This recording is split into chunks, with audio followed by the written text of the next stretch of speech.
The return of Guaido, recognized by most Western nations as Venezuela's legitimate head of state, signals that Maduro's adversaries have at least temporarily avoided the arrest of a leader who has united the traditionally fractured opposition. But it will also lift pressure on Maduro to act against Guaido as his authority continues to wane and the country's economic meltdown fuels malnutrition and hunger. Hope has been born and it will not die.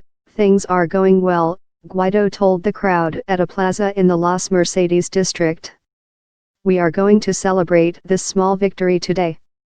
He announced plans to meet on Tuesday with public employees, who have been historically pressured by the ruling Socialist Party to join pro-government rallies, as well as for a major march on Saturday. Guaido secretly left Venezuela for Colombia, in violation of a Supreme Court order, to coordinate efforts there on February 23 to send humanitarian aid into Venezuela to alleviate widespread shortages of food and medicine. But troops blocked convoys of aid trucks sent from Colombia and Brazil, leading to clashes that killed at least 6 people along the Brazilian border, rights groups say. From Colombia, he traveled to Argentina, Brazil, Ecuador and Paraguay to shore up Latin American support for a transition government that would precede free and fair elections. Asked by a reporter how he was received at the airport by immigration authorities, who could have prevented his entry for violating the travel ban, Guaido said they addressed him as president, a swipe at Maduro, who calls him a U.S. puppet. "Here's my passport, safe and sound," Guaido said, showing it to the crowd. The Information Ministry did not immediately respond to a request for comment.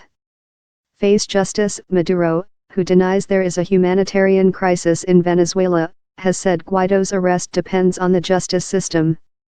He can't just come and go. He will have to face justice, and justice prohibited him from leaving the country, he told ABC News last week.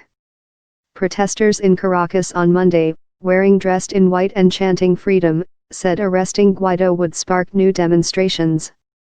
If the regime has even a little bit of conscience, they should not arrest Guaido because people truly would not put up with it, said Franklin Lopez, a 60-year-old administrator. The United States has warned Maduro of the consequences of arresting Guaido, and the U.S. Treasury imposed new sanctions on Friday targeting Venezuelan military officials. After the military blocked the aid convoys, Guaido proposed that all options be kept open to topple Maduro, but foreign military intervention is seen as unlikely and his international backers are instead using a mix of sanctions and diplomacy. President Guaido safely returned to Venezuela today, U.S. National Security Advisor John Bolton said on Twitter. The United States fully supports Guaido and the National Assembly. His safety must be guaranteed. The world is watching. The government has jailed dozens of opposition leaders and activists for seeking to overthrow Maduro through violent street demonstrations in 2014 and 2017, including Guaido's mentor, Leopoldo Lopez, who remains under house arrest. Turning away from previous hopes of a swift end to Maduro's government, Guaido said on Sunday it would be a long and difficult process. He has offered future amnesties to state officials and soldiers who recognize Guaido, though the military has largely remained loyal to Maduro despite Colombia's migration agency reporting several hundred desertions since February 23.